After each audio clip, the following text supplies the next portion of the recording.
કેશોદ ધામના ધીરેન્દ્ર શાસ્ત્રીજી છે. તેઓ ધાર્મિક કાર્ય કરે એની સામે કોઈ વાંધો નથી, અગાઉ પણ વાંધો ન હતો. માત્ર ને માત્ર અંધશ્રદ્ધા ફેલાવે છે, અંધશ્રદ્ધા સામે વાંધો છે અને એનો વિરોધ થવો જોઈએ અને વિરોધ થઈ રહ્યો છે. કે લોકોને શ્રદ્ધામાં રાખીને તેનો ગેરલાભ લેવો એ પણ ગેરકાયદેસર છે. પરંતુ કેટલાક સંગઠનો પ્રેરિત આવા કાર્ય થાય છે અને લોકોને અંધશ્રદ્ધા તરફ તે દોરી જાય છે. તે ચિંતાનો વિષય છે. આવું થવું ન જોઈએ. ને અંધશ્રદ્ધાનો મહાકુંભ કહી શકાશે. આ કોઈ ધાર્મિક કાર્યક્રમને બદલે અંધશ્રદ્ધાનો મહાકુંભ નો કાર્યક્રમ છે કે રાજકોટમાં યોજાશે. એ આપણા કમનસીબ છે.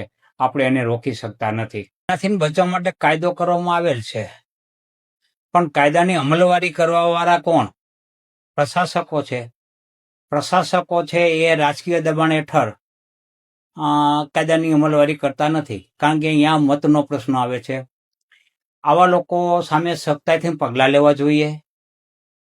આવા લોકો સામે કાયદેસરની કાર્યવાહી કરવી જોઈએ અને આવી અંધશ્રદ્ધાઓ ફેલાવતા બંધ થાય તેવું આયોજન કરવું જોઈએ. દિન પ્રતિદિન પ્રજાને અંધશ્રદ્ધામાં ધકેલાતી જાય છે. જે અંધશ્રદ્ધામાંથી બહાર લાવવાનું સરકારનું કાર્ય છે એ કાર્ય કરવામાં સરકાર નિષ્ફળતા દાખવે છે અને ઈરાદાપૂર્વકની ગુનાહિત નિષ્ફળતા દાખવે છે. કાંઈ ચમત્કાર તાંત્રિક કાંઈ નથી હોતું.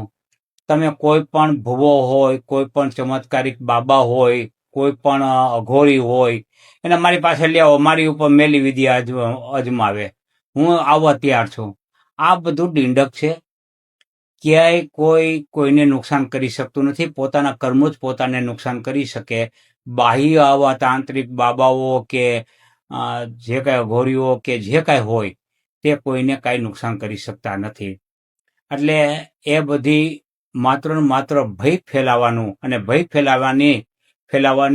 ફેલાવીને જે અસરગ્રસ્તો છે એનો લાભ લેવાનો હોય છે. આપ જાણો છો કે આવા અસરગ્રસ્તોના લાભ અનેક પ્રકારે લેવાય છે. શારીરિક શોષણ કરીને લેવાય છે, આર્થિક શોષણ કરીને લેવાય છે.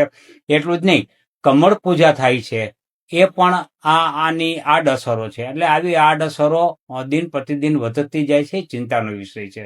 આપણે કહ્યું કે સરકાર છે એ મૌન રહીને એને પ્રોત્સાહન કરે છે.